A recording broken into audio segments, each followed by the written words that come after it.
कि तुम बेटे मेरी बुआ के हो, यह तुमसे मेरा नाता है।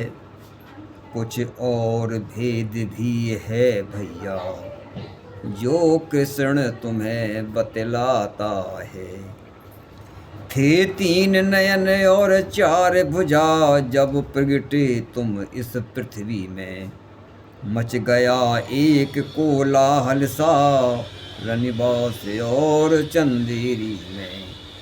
उस समय द्विजों ने बतलाया, यह हाल न रहने पाएगा। मेहमान नया जब आएगा, संकट समस्त मिट जाएगा। वह अंग स्पर्श करेगा तो निर्मल और शुद्ध बदन होगा। तीसरा नयन 2 भुज मिटकर स्वाभाविक मानव तन होगा। यह भी है साफ सदा उससे उसका झगड़ा और रण होगा। फिर इसका उसी पुरुष द्वारा आखिर को निधन मरण होगा। जब तुम प्रगटे थे, जब तुम पैदा हुए थे, तो तुम्हारे 4 भुजाएं और 3 आंखें थी।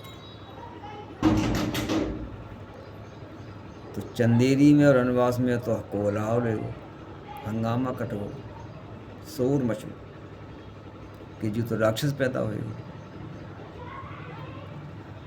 तो उस वक्त ब्राह्मणों ने बतलाया, ज्योतिषी ने बतलाया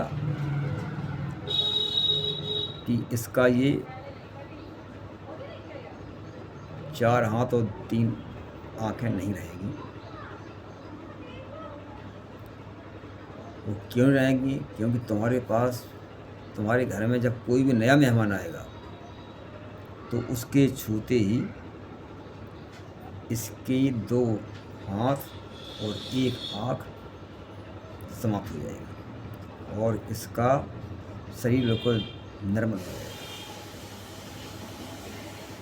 कि देव योग से मैं बना उस घर का मेहमान, मेरे छूते ही हुए तुम इंसान समान। हरी इच्छा देव योग से हम अपने बुआ घर गए और जैसे ही हमने तुम्हें छुओ तो तुम्हारी 1 आँख और 2 हाथ खत्म हो गए और तुम मस्त इंसान हो गए, समान इंसान। तब बोली बुआ सुनो मोहन, शिशुपाल तुम्हारा भाई है मृत्यु तुम्हारे हाथ इसकी, ज्योतिषियों ने बतलाई है। इसलिए कुटिलता पर इसकी, तुम सदा तरह देना बेटा। वह यह 100 गाली भी दे ले तो चुप रह कर सह लेना बेटा।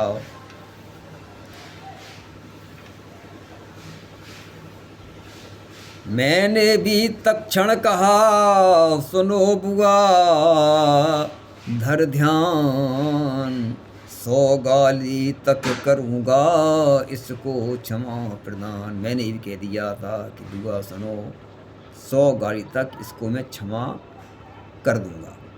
100 से यह आगे बढ़ा, अगर 100 से 1 भी आगे बढ़ा तो खतरा है।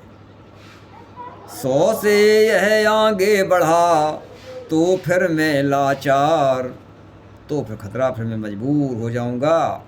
चक्र सुदर्शन उसी समय कर देगा संहार, और चक्र उसी समय इसका सर काट देगा, इसका संहार कर देगा। कि सुन लिया चंदेरी के राजा, यह कारण है जो जिंदा हो। फिर कहता हूँ हुज्जत छोड़ो, इस हरकत पर शर्मिंदा हो।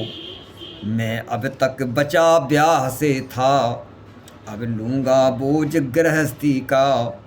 रुक्मिणी आज से मेरी है, मैं भी हो गया रुक्मिणी का। दंत बक्र आधिक गए उधव से जब हार, तब जाकर दम घोष से कहे सब समाचार। बूढ़े नृप ने वीर कुछ भेटे भेजे रथ के साथ, साथ उन्हीं के शिविर में गया चंदेरी नाथ।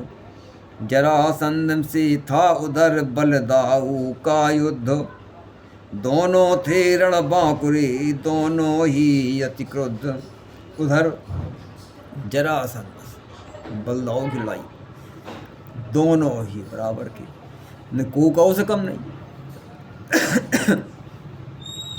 वह कहता था हे गोप तनय, क्यों प्राण गंवाने आया है, मथुरा का भगड़ होकर भी फिर बल दिखलाने आया है।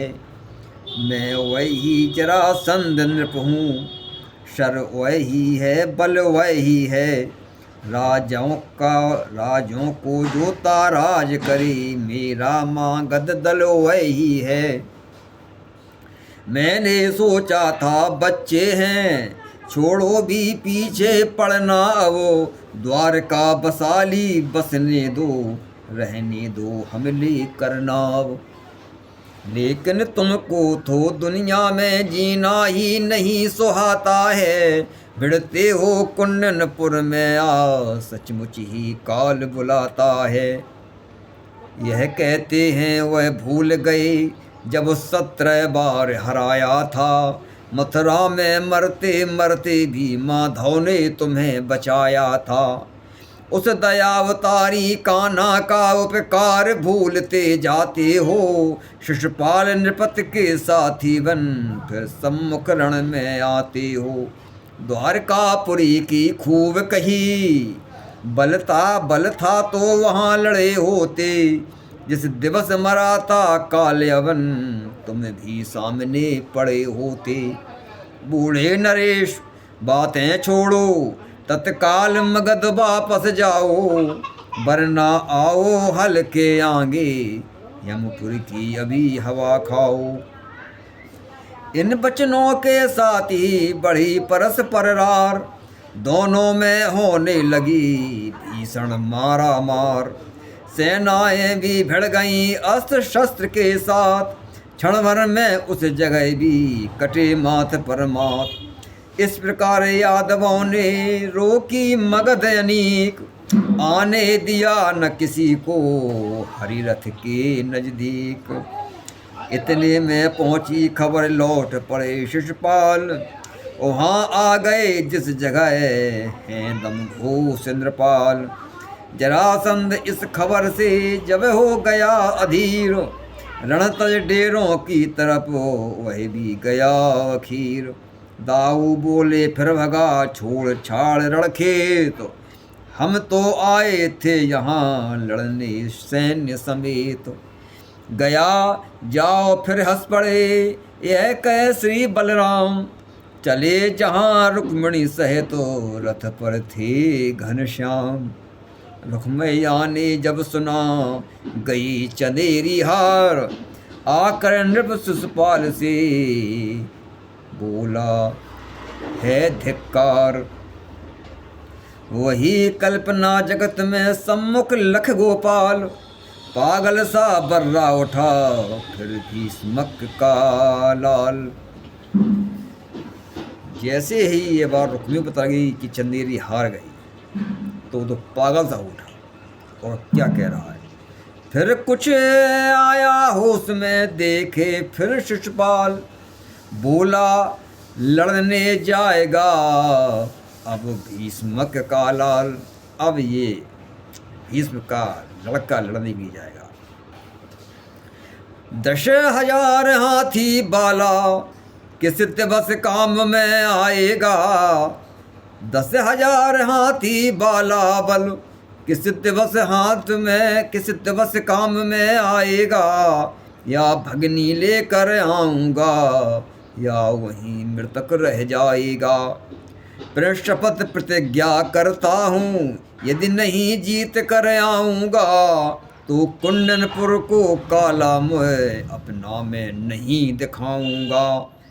इतना कहकर हो गया रण को वह तैयार, धाया माधव की तरफ कर भीषण हुंकार। देख रही थी रुक्मिणी रथ से यह संग्राम, इच्छा थी शिशुपाल सा हो इसका परिणाम। लेकिन निकली खड़ग जब बन भाई का काल, तब उनका भगनी हृदय हुआ अधीर निढाल। रथ से कूदी यकायको पकड़ा प्रभु का हाथ, बोल उठी करिए क्षमा इसको श्री ब्रजनाथ। जैसे ही भगवान श्री कृष्ण ने अपनी म्यान से तलवार निकाली कि रुक्मी का सर काट दो। बीच में ही रुक्मी ने भगवान द्वारा खाती इसका हाथ पकड़ लिया और क्या कह रही है कि इसकी प्रिय नारी सुलेखा जो भाभी मेरी कहलाती है धन्य जन्म इसका जग में जीवन आदर्श बिताती है। उसकी ही सम्मति से मैंने प्रभु को वह पत्र पठाया था, उद्योग उसी का था ब्राह्मण द्वारकापुरी को धाया था।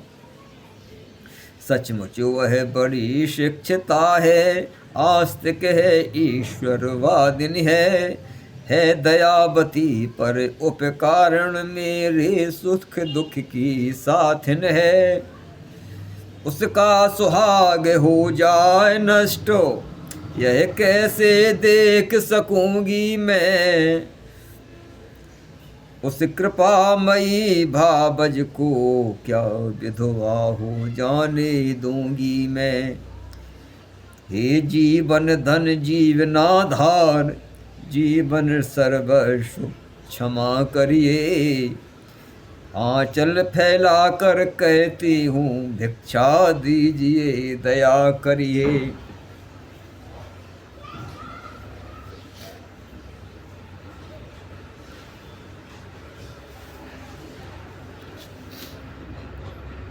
रुक्मिणी की इस टेर का पड़ा प्रभाव अपार, कदम हट गया झुक गई नीचे को तलवार।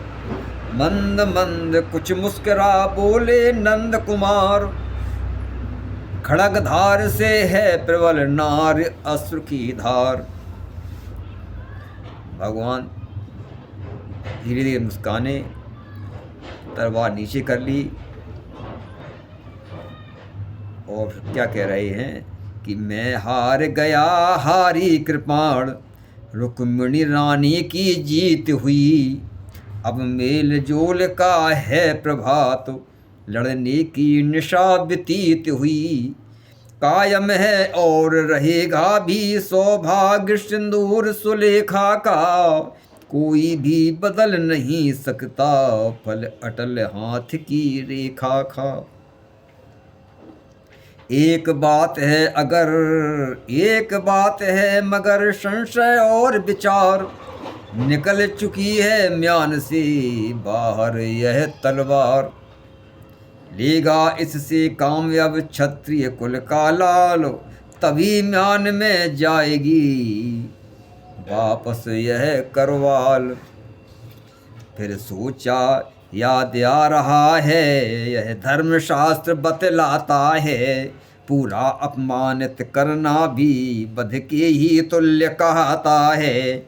इसलिए कार्य वह किया जाए, क्षत्रिय मर्यादा जाए नहीं, मर जाए इसका अहंकार लेकिन यह मरने पाए नहीं। यह सोच खड़ग से आधी भौं फिर आधी मूछ सफा करके, धीरे धीरे रुक्मैया के सब बाल मूड़ डाले सर के। फिर लाल लाल टीके देकर बनमानस बना दिया उसको, जो भूप कुमार कहता था बेरूप कुरूप किया उसको। दरम्यान म्यान के अब कृपाण पहुँचाने लगे मदन मोहन, फिर एक और को कुछ हटकर मुस्काने लगे मदन मोहन। रुक्मी लज्जित हो गया, नष्ट हुआ अभिमान। अब देखा तो कृष्ण है चतुर्भुजी भगवान।